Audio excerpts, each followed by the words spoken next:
Well, hello everyone and welcome to yet another production from Solid Gold. I hope this finds you all well and looking forward to this brand new mini-series.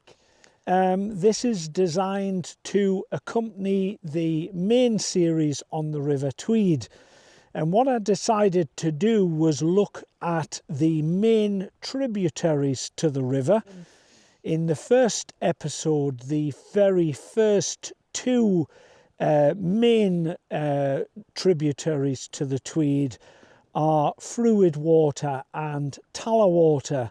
So both of those tributaries start high up in the Lowther Hills and trickle down to feed both of the reservoirs.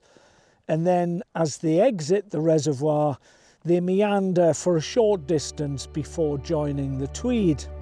And as I said, we saw that in episode 1.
But this is the first major tributary to supply the Tweed after those, and it's called Biggar Water.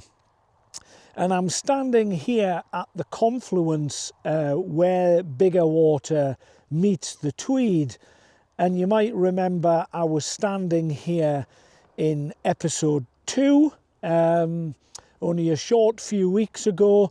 However, that was filmed at the end of last summer and it was a completely different game then. When I was standing here in the summer, I was on a gravel bank. I don't know whether you can see there behind me, but it's in full flood at the moment. Not surprising, seeing as there's been several storms here in Britain, and Scotland of course always gets a hammering for wind and rain, but as you can probably see, the rivers are quite full. Although it was bright blue sky this morning when I set off, the temperature here hasn't got much above 1 or 2 degrees. So as you can see, I'm in my new presenting winter coat with me new hat. It would literally be too cold to stand here in my gilet and checked shirt. Now this particular tributary is like no other, certainly on our Tweed journey, and I don't know of any other tributary throughout the northeast of England that matches this. And it's not because it's spectacular, it's simply because along most of its course, in fact I would guess at about 90% of the river's course, is channeled in engineered ditches. even right back to its source, which is about 6 miles north of the border town of Biggar, in the foothills of the Pentland Hills.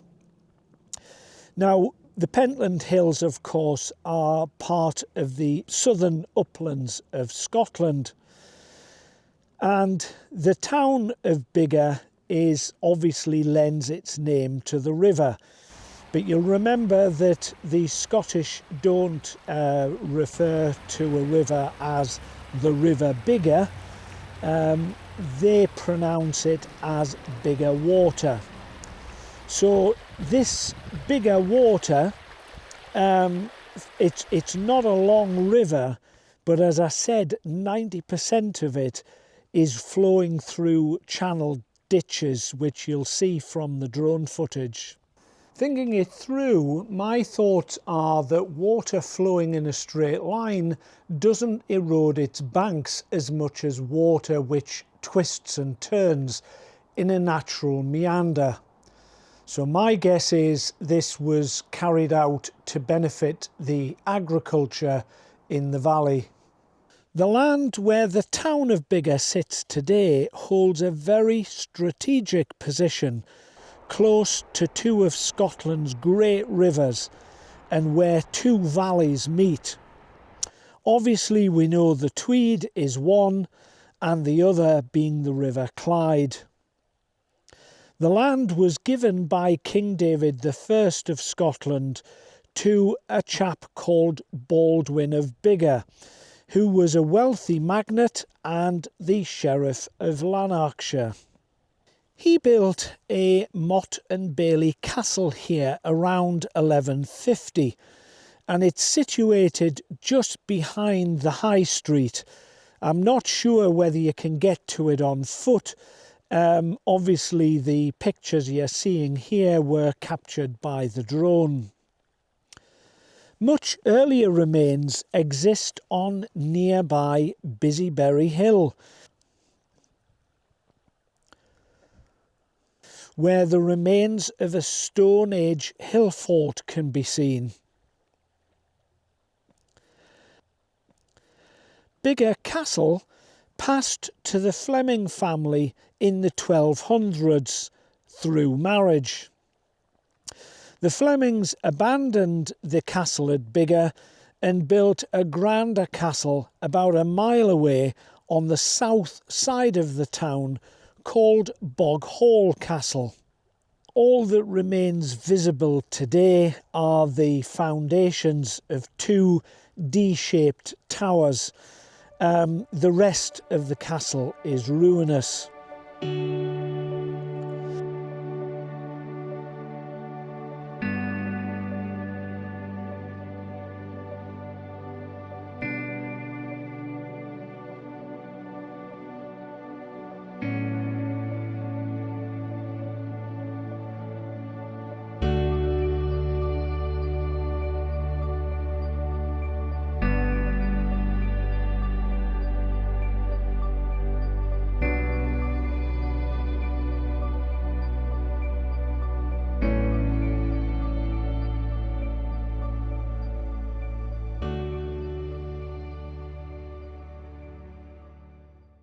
This river is unusual, as I said before, because it doesn't follow a natural course.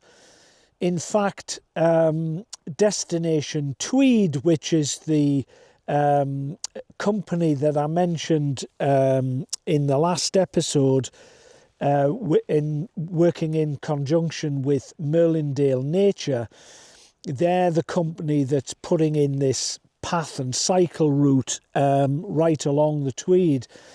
Well, what they're going to try and do is restore the habitat because of these manufactured channels that the river flows through. Of course, there's no wildlife. So one of their tasks is to try and renaturalize the river. One place along the river's route where this is most evident is along the disused railway embankment, once forming the Symington to Peebles railway route. The river, as you can see from the drone footage, runs in an engineered channel running parallel to the embankment all the way to Broughton. The small village of Broughton is first mentioned as far back as the 600s, when a Catholic missionary established a church here. The remains of the parish church can still be visited, although there's not much left of it today. Broughton's next historical event was quite a significant one. In the mid-1700s, Sir John Murray lived here. Murray was responsible for organising the formation of the Jacobite army for Charles Stuart, better known as Bonnie Prince Charlie. After the defeat of the Jacobite army at Culloden in 1746, Murray was arrested and imprisoned in the Tower of London. He saved his own skin by betraying the Jacobites and implicated Simon Fraser of Needpath Castle.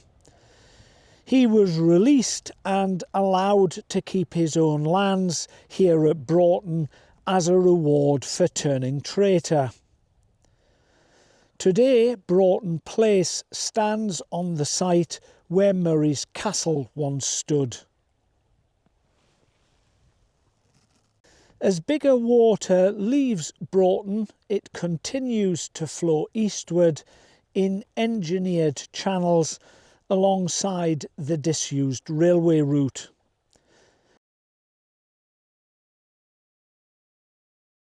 Just before Biggar Water reaches the Tweed, it merges with another stream, Holmes Water.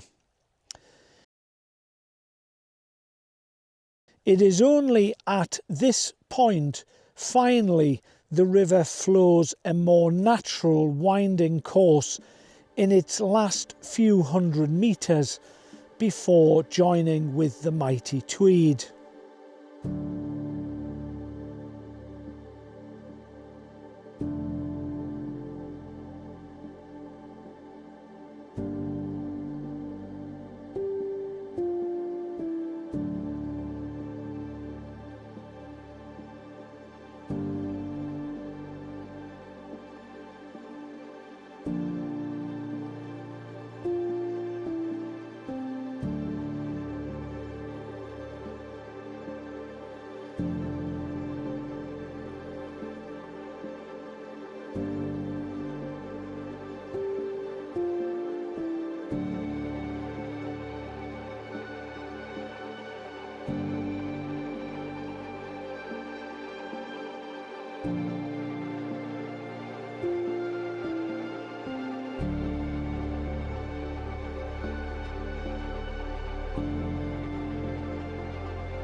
Well, that's all, folks, for this first brand new episode in this brand new mini-series looking at the tributaries of the River Tweed.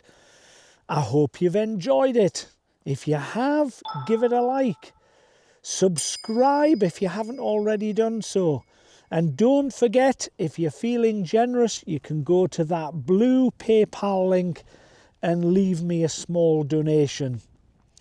Now, if you can't, as I pointed out in the introduction to this, and I keep pointing out every episode, if you can't afford to pledge some money, then that's okay. Nothing wrong in that. But you can help the channel in other ways.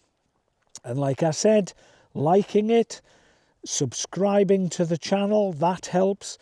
But the other way you can help is to give the link to one friend or one member of your family, or get them to subscribe to the channel, because that all helps. And the biggest help of all is watching the programme right through to the end, till the very last title's gone up on the screen, because somehow that registers in the data that YouTube record. People that just watch the first 10 minutes and switch off, it doesn't count as a view. So you've got to watch it all the way through for it to be a view.